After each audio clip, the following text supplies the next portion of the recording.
the thing about Mrs. Claus is Mrs. Claus might claim marital privilege.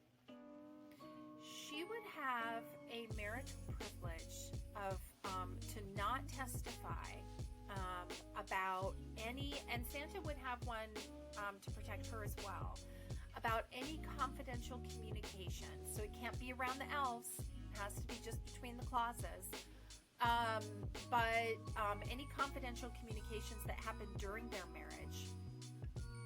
And then the other thing is, Mrs. Claus would also have a spousal testimonial privilege. So, like if Santa was on trial, the prosecution could not call Mrs. Claus to testify against Santa. Now, actually, that's not true. The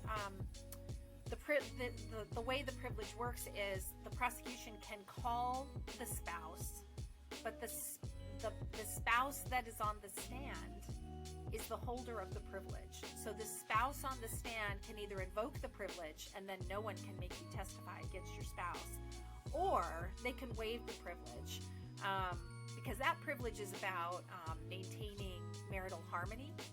And the Supreme Court has said, look, if one spouse is willing to testify against the other, well, then there's not much marital harmony to preserve. So we're going to let that happen. So, just to be accurate, the prosecution could call Mrs. Claus, but they couldn't compel her to testify. She could claim spousal privilege, and then she could claim marital communications privileges.